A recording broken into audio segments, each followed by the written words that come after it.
Hey there and welcome back to The Sims 3.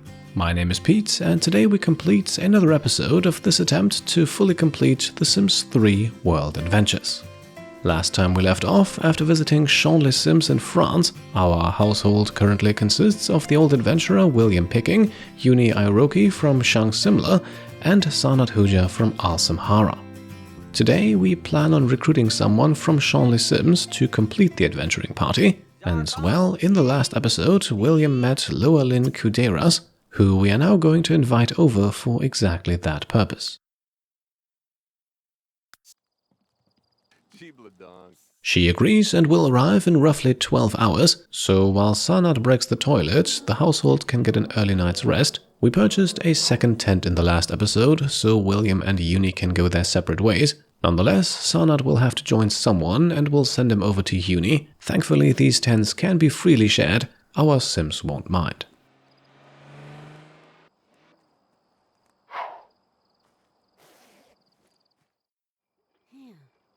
On the next morning then, we continue with William unclogging the toilet while Yooni gets an early round of board breaking in. She is still sore from the previous day's workout, but has the wish to break 25 boards. A wish that is completed pretty much at the exact same time that Sanat reaches level 3 in the photography skill. That's all the skill levels he can gain from reading, while Yooni also advances her athletics skill to level 2, but that's not really the one we're worried about, at least not for the moment. To complete a particular lifetime wish, we will have to max it out alongside the martial arts skill, but that's still far in the future. Sanat, meanwhile, is actively working on his athletics skill, even if only for a short while. With the wish completed, we can now promise him to travel abroad, and then begin working on not one but two more wishes simultaneously, attending a logic class and learning the logic skill. That costs 400 simoleons, but our funds are looking decent for the moment, and it takes place at the local science facility on the other end of town. Just as the class comes to an end and both wishes are fulfilled, we are also informed that our foreign visitors have arrived. Before we jump back to the home lot though, let's fulfill another wish for Sanat. He wants to take a picture in black and white, and after transferring the camera from William's to his inventory, snapping a quick photograph of this statue inside of the science facility will do.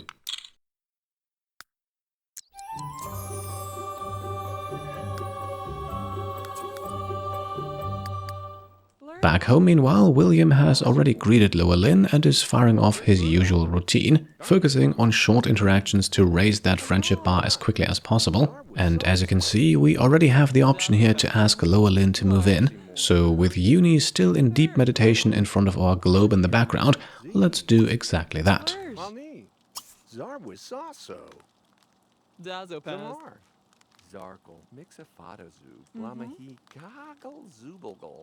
Saba? Wishak! Chavaz! Udesh? Mahar!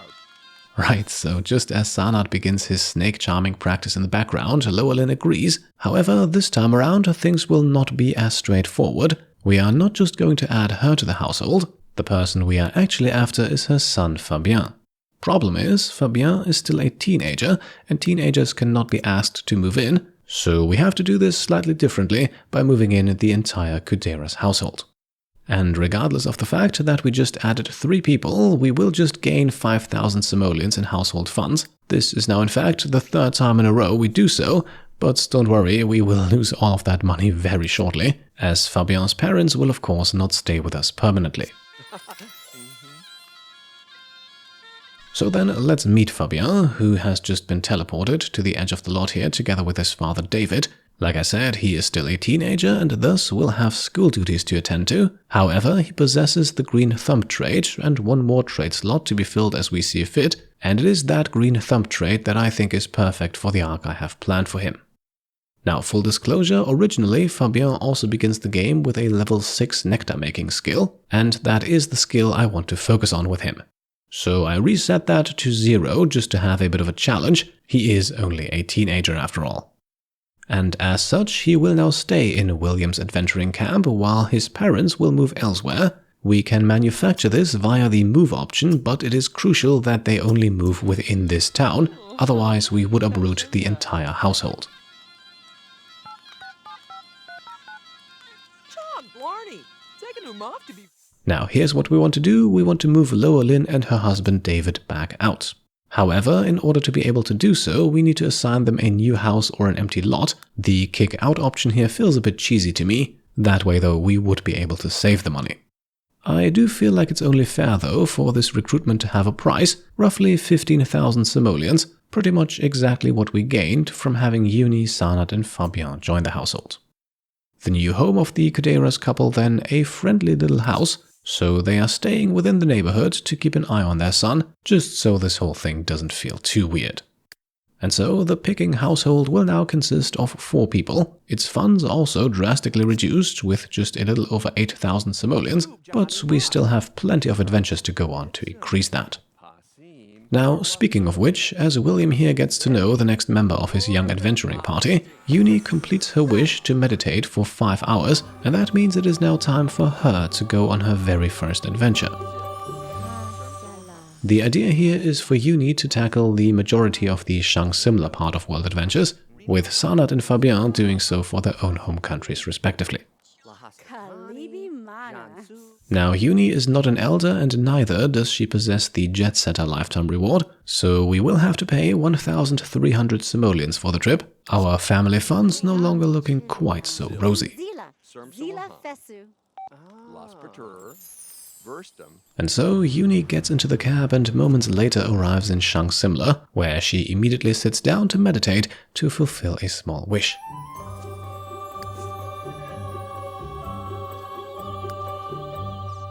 Afterwards then we check out the adventuring board and immediately find the quest I was looking for. Curiously, it's her brother Yooni Iroki who wants to talk to her about a relic.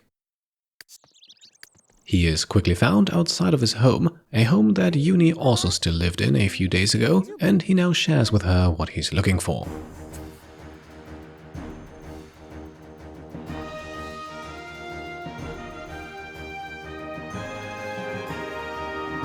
Right, so Yooni receives her first visa points. Yes, those are given even for Sims who used to live here, and then Akitora sends us to the halls of the Lost Army to find the relic hidden inside. This neatly coincides with another wish of Yooni's. She wants to visit the Forbidden City.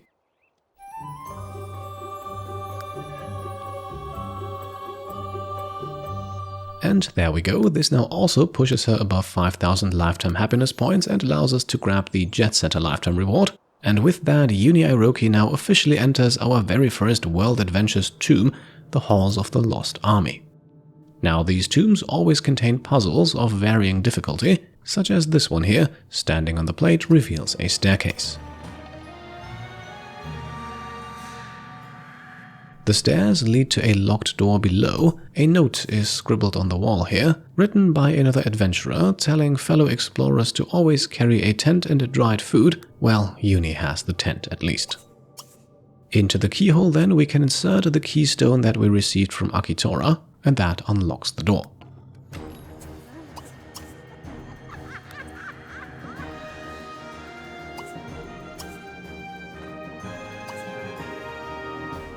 In the next room then, another pressure plate, and as you can see, standing on it unlocks the door ahead.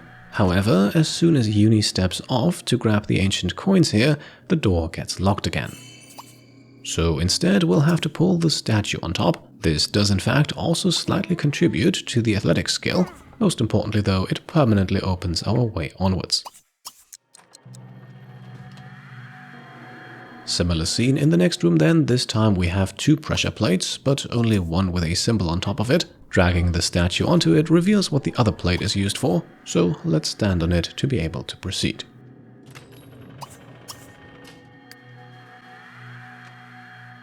The next room then, filled with statues and a sparking electricity trap, quickly disarmed though with another statue push.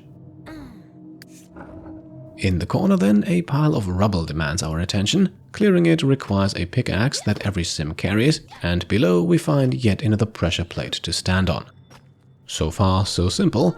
Trust me though, as we visit other tombs, these puzzles will become a bit more complex.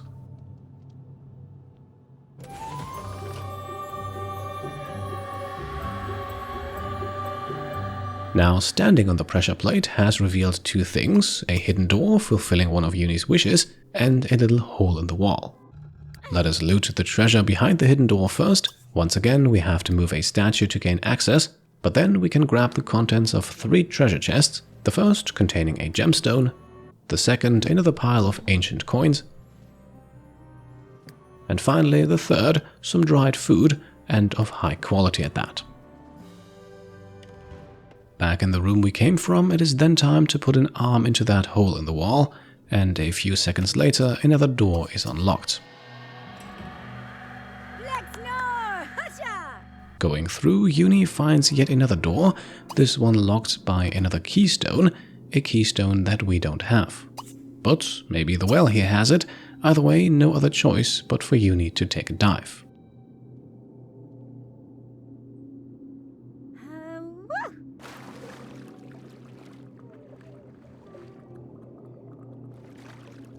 Reaching the bottom, Yooni can't see anything but reaches around in the dark and finds a tunnel that we want to go through. Doing so has her emerge in a room next door, soaked but in one piece, and this room here contains a chest, and I think you know what we'll find inside.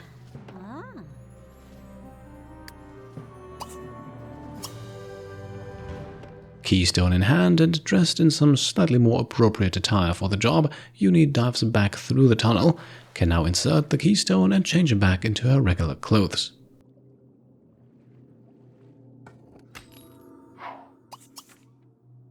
Going through the door then plays a unique jingle that signals that we have reached the end of this tomb. 3 more chests report us with loot. The main piece we're after obviously inside the shining one, but the other 2 aren't too bad either. Some relics and ancient coins, and the symbol of the Horse of the Lost Army here also fulfills Yooni's wish to find a relic worth more than 100 simoleons. From the main treasure chest then she grabs the ancient relic her brother is looking for, alongside more ancient coins and a well fragment that will be useful much later. For now, let's have her stand on the pressure plate here to open a shortcut back out of the halls and return to her brother to turn in the quest.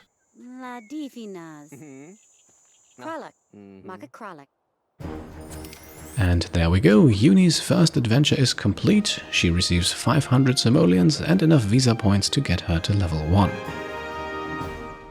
Obviously, this is only the beginning, so let's check the adventuring board for the next quest, and this one seems promising since it revolves around martial arts. We need to spar twice with Ocarina Soto, named after channel supporters Ocarina and Max Soto, and I think we have enough time left here to get at least 1 round in. So, Yooni rings the bell of the Soto household, and after finding Ocarina inside and greeting her, the 2 ladies can get down to business in the building next door.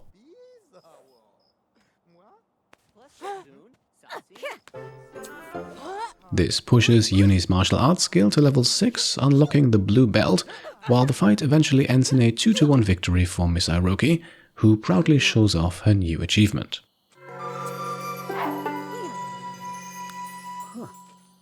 Unfortunately, she is now too hungry and too tired to go another round, so we return to base camp for a quick soup dinner before Yooni spends the night in the tent outside, much more comfortable than the base camp's beds. The next day then begins just as the last one ended, Yooni and Ocarina in a friendly sparring match against each other, and once again Yooni takes the victory and also fulfills her wish to spar with her opponent for 500 lifetime happiness points. Time to report to the quest giver, none other than special merchant Ku Hao Yit, who as usual can be found in the Martial Arts Academy.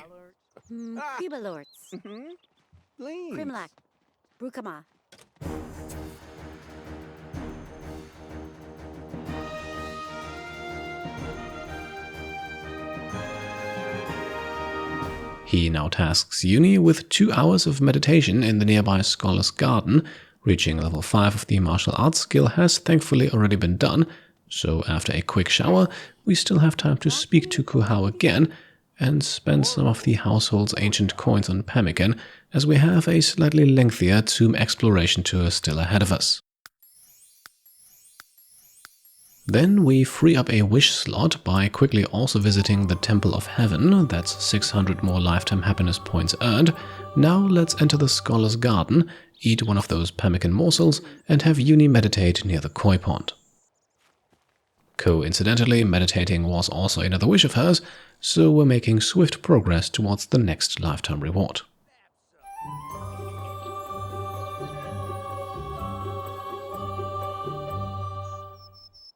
The 2 hours are then over in the early evening, a brief visit to the restroom follows, and we can report back to Kuhao Yit. Wabi swords. Joshin. Market Joshin.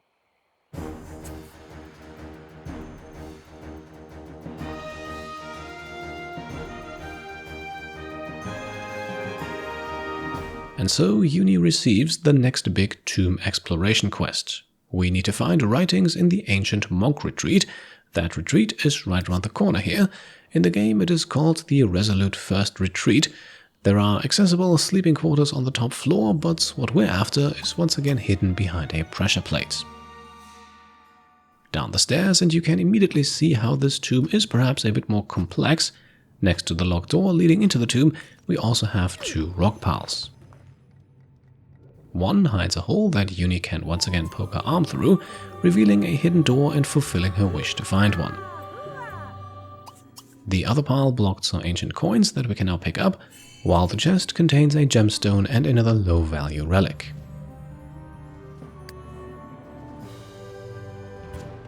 So, time to insert the keystone we received from Kuhao and make our way into the tomb proper.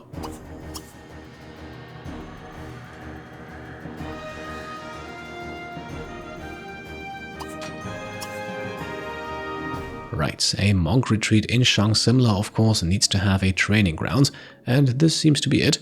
2 statues can also be found in the room's corners. Pulling the first one away from the wall reveals another hidden switch that Yooni can toggle to activate 2 pressure plates. The statues are quickly dragged on top of them, unlocking the door to the left, but before we proceed, let's rest.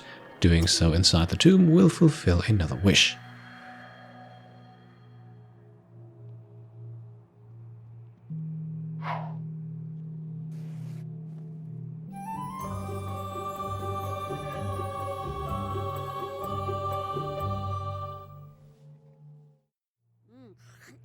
Well rested, Yooni then munches on some pemmican for breakfast on this 3rd and final day of her journey, before going through the door that was already unlocked from the beginning. Behind it we find 5 more. Let's go through them from left to right. Each one contains something of interest or value. The first one here has ancient coins, the second a small relic that's not really worth much. Number 3 contains a hole in the ground that when activated unlocks the door into room number 5. Room 4 then contains a money bag that we can immediately sell, and inside the now unlocked 5th room there is another hole to rummage around in, this one revealing a hidden door on the far side of the corridor. The room behind has a chest with a gold ingot and another relic inside, as well as 2 piles of ancient coins. That's what these early adventures are really good at, establishing a healthy supply of those.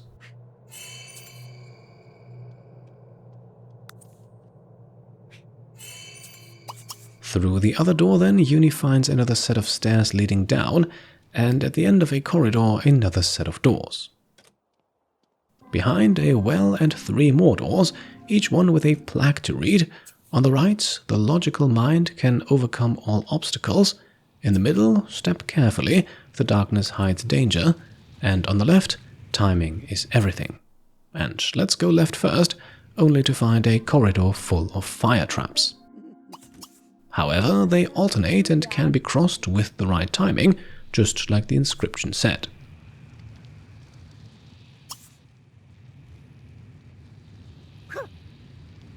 Now, I found that the game is sometimes rather lax when it comes to the timing, probably also because the animations are hard to predict and thus to time. If you want to be extra sure though, you can also get a sim soaked in the well to better withstand the fire, but as you can see, Yooni manages to cross safely even without it. She is rewarded with a single treasure chest and another hidden door, 400 more lifetime happiness points for finding it. From the chest we can grab a sarcophagus fragment and then ignore the secret well here for now. Reaching this room has deactivated all of the fire traps, so Yooni can safely go back.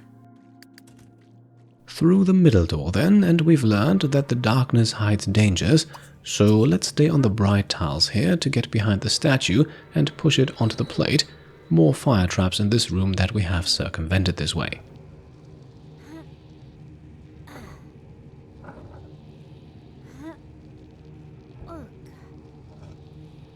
The now unlocked door reveals another treasure chest and another hidden door leading to the well that we will ignore. The chest, meanwhile, contains the writings that we came here for, as well as a valuable relic, its acquisition earning Yooni a further 750 lifetime happiness points. Back into the main room then, and through the door on the right, no surprise here, more fire traps. Disabling them all requires toggling all the switches in the holes in the wall, some of them multiple times. A nice puzzle that can once again be at least partially skipped by soaking the sim. That, however, does not make them fireproof forever, and I have also found that it does not guarantee they can cross a fire trap unharmed, so to avoid getting singed, we'll do this the slow and steady way.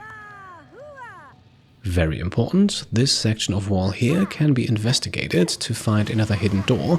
This one is actually rather easy to overlook, but it contains precious valuables, some ancient coins and several relics, including one worth 500 simoleons, fulfilling another wish for Yooni and earning her 1,500 lifetime happiness points.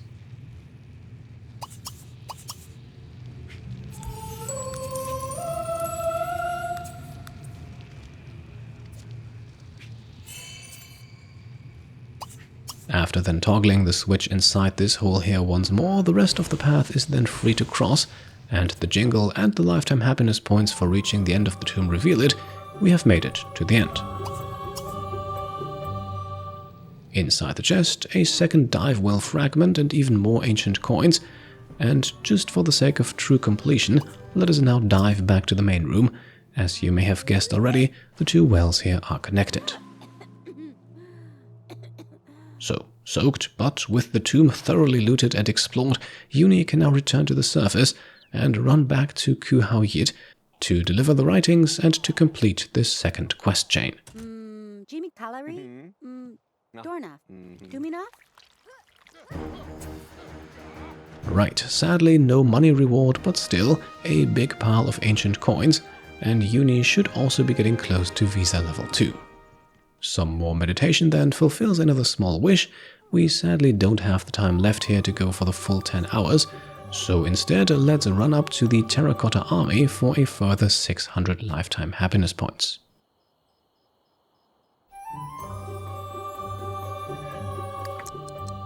With the clock winding down on Yooni's adventure, we spent the last few moments here collecting a few metals. The area around the Terracotta Army always has plenty. And then, hungry, tired and reeking of tomb exploration, the trip comes to an end while Yooni wanders the Scholar's Garden. Back home, she joins the rest of the adventuring party around the fire pit, and we make the cut in today's episode, and we do so with some fan art. Gutsbro, a member of the Pete Complete Discord that you can join as a channel member or Patreon supporter, posted this drawing of William Picking, leader of this small band of adventurers, but perhaps getting closer to retirement now that he has recruited suitable assistants.